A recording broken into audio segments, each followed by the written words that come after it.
I'm Bevan James Eyles from bevanjameseyles.com. This is the video presentation that goes alongside with my latest edition of my monthly podcast, Fitness Behaviour. It's a podcast that's designed to teach you the lifetime behaviours that give you a lifetime love of fitness, and so you can get all the benefits that go alongside it. So let's just get straight into this month's show. My life is about motivating people. Everything I do is trying to show people how they can grow through fitness. I work with groups, I work with individuals, I do writings, I do podcasts, I do this type of thing, all with the concept of trying to help you grow further and also myself grow more as a person. But it's funny how sometimes when the people who are motivators like myself, how sometimes we forget some of the real simple things about creating success in people's lives. And I thought I'd share an experience around a lesson that I had in this area a while ago. A good friend of mine by the name of Chris had come around to my house to visit me, and Chris lived out of town at that time, so he came around and it was a good chance for us to catch up, for the first time in a while. And at that time, Chris is a school teacher. You need to know that Chris is a school teacher, and he's kind of recognised as quite a successful school teacher.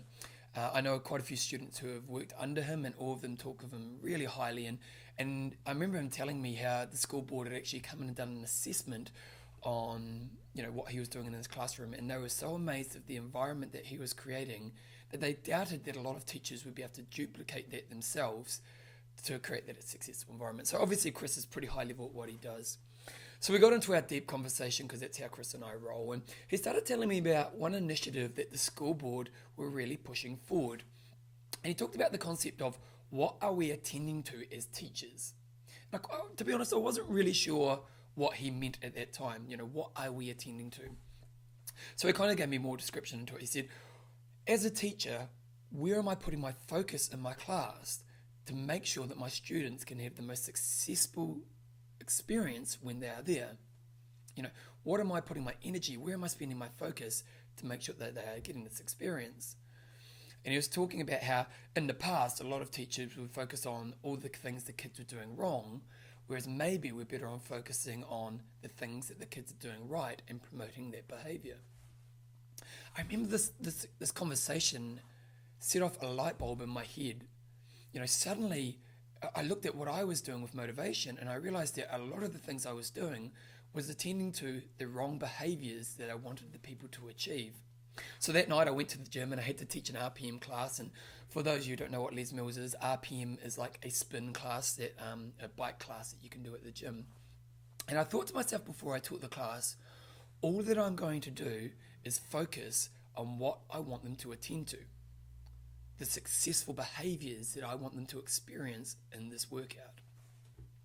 So I got set up, I got my bike set up, I got my shoes on, my bike gear on, put the music on, got the atmosphere happening, and started to work out in the class, put the music on, and the class started to work out. Instantly, my mindset was, how can I catch the people doing the behaviours that I want them to do in this workout? So as the class started, the first thing I really wanted to focus on was their technique, to make sure that they were riding safely so that they weren't going to hurt themselves during the exercise.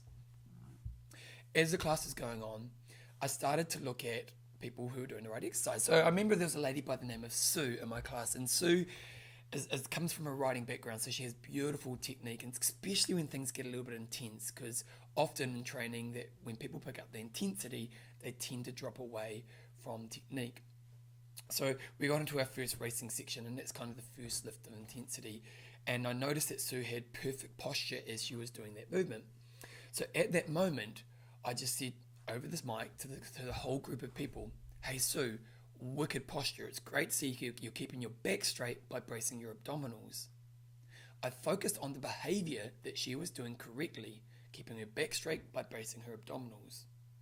What was fascinating was that instantly the 30 other people in their room lifted their chest up and braced their abdominals. That by focusing on the behaviour that I wanted them to do and catching the right person at the right time doing that behaviour, I was able to dramatically shift everybody in that room's attention to the behaviour that they needed to achieve.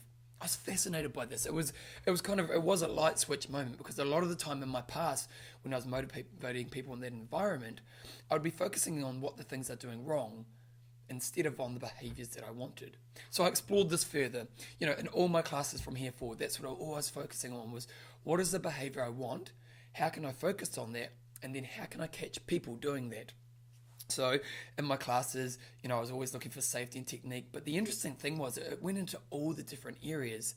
It went into motivation. When it was time to work hard on the track, I focused on the people working hard, and I gave them the praise and gave them what they were doing correct, and everybody else would follow. If I wanted the class to be loud and fun, again, I would focus on who was making the most noise and praise and tell them what they were doing well, and then suddenly the whole environment of the class would lift up. It was really interesting, and it was one of those times in life that made me realize that the best way to motivate people, or one of the best ways to motivate people, is to really help them focus on their behaviors that they should be moving towards. But then I faced a dilemma, because I motivate other people all the time, but then I thought to myself, how is it that I can focus myself when I'm doing the activities that I want to improve on? It's quite easy for me to look out at other people and identify what behaviors they're doing wrong and point them in the right direction.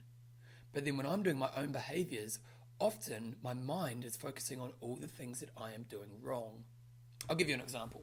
I play piano. It's kind of my hobby thing in life. And when I'm practicing piano, I often have to practice your skill set. So you have the skills you have to learn around the instrument. And one of those skills is the concept of learning your scales, up and down with the scales. Now, sometimes when I'm learning scales, I stuff up the scale.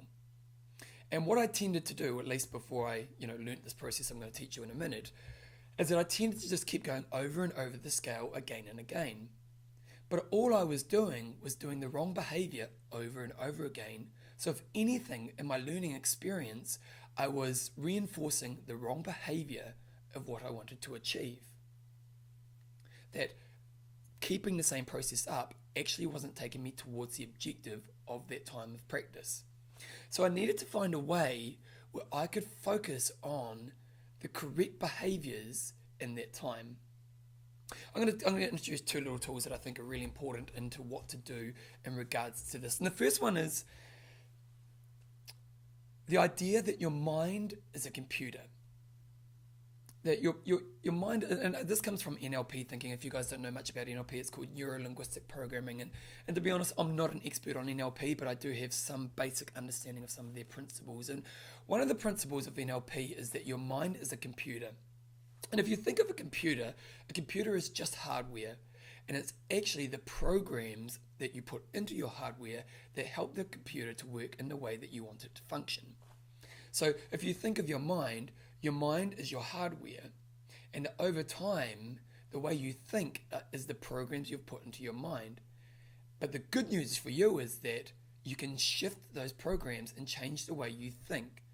But we need to find a way to do that. And that's where we introduce the concept of the how question. So the how question works like this. Actually, I'm going to give you a real world experience. A few years ago, I was doing a race. I was doing a cycle race. And my goal in the cycle race was to get the king of the mountain. So for those of you who don't know much about cycle racing, you have cycle races. And within that, you'll have hill climbs or mountain climbs within it. And there'll be a race within the race. So you might not win the overall race, but you could win the hill climbing section of the race. And in this race that I was doing, I was currently in first position after 5 hill climbs. But there was one more hill climb in front of us. And at that time, there was somebody else who was behind me by 1 point. So basically, coming up to this hill, I had to win if I wanted to get the King of the Mountain jersey. If this person beat me, I couldn't win. Now, at that time, where was I focusing?